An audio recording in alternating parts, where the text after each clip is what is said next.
नमस्कार दोस्तों।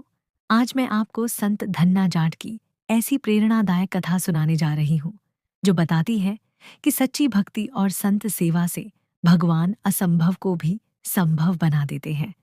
एक समय की बात है।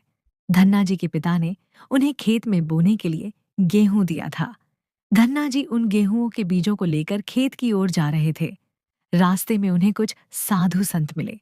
संतों को देखकर उनके मन में सेवा का भाव जाग उठा। उन्होंने विनम्रता से संतों को अपने खेत पर विश्राम करने के लिए आमंत्रित किया। लेकिन समस्या ये थी कि उनके पास संतों के भोजन की व्यवस्था करने के लिए कोई धन नहीं था। तब धन्ना जी ने बिना किसी स्वार्थ के एक बड़ा निर्णय लिया। उन्होंने खेत में बोने के लिए मिले गेहूं को बेच दिया और उस धन से संतों के लिए भोजन तैयार करवाया। संतों ने प्रेम पूर्वक भोजन ग्रहण किया और उन्हें आशीर्वाद देकर आगे बढ़ गए। अब धन्ना जी चिंता में पड़ गए। खेत में बोने के लिए उनके पास कोई बीज नहीं बचा था। वे जानते थे कि यदि वे पिता से फिर से बीज मांगेंगे तो उन्हें बहुत डांट पड़ेगी। तभी उनके मन में एक विचार आया। उन्होंने कुछ बोरियों में रेत भर ली और लोगों को ऐसा दिखाने लगे जैसे वे खेत में गेहूं बो रहे हों।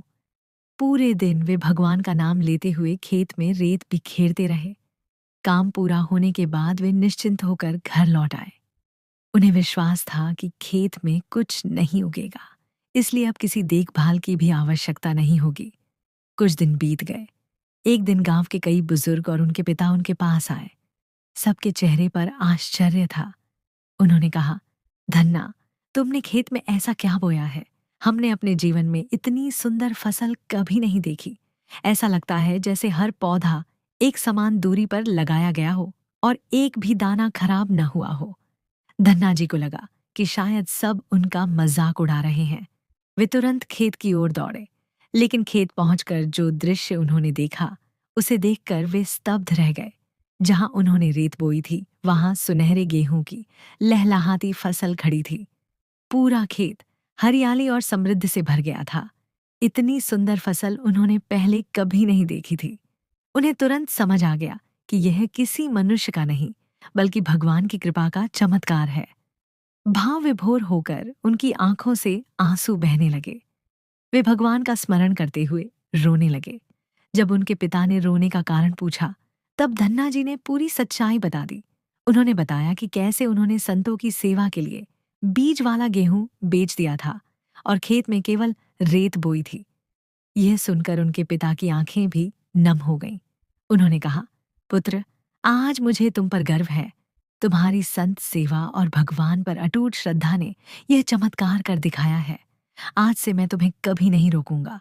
हम सब मिलकर संतों की सेवा और भगवान की भक्ति करेंगे।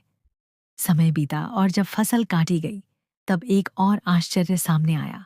उस खेत से सामान्य फसल की तुलना में कई गुना अधिक गेहूं निकला। इतना अनाज हुआ कि उसे रखने के लिए जगह कम पड़ गई। पूरा गांव इस चमत्कार को देखकर आश्चर्यचकित रह गया और सभी ने समझ लिया कि भगवान अपने सच्चे भक्तों की लाज अवश्य रखते हैं। इस कथा से हमें शिक्षा मिलती है कि निस्वार्थ सेवा, संतों का सम्मान और भगवान पर अटूट विश्वास कभी व्यर्थ नहीं जाता। जब मन में सच्ची भक्ति होती है, तब भगवान स्वयं भक्त के जीवन में चमत्कार कर देते हैं। जय श्री हरि। जय संत धन्ना जाट।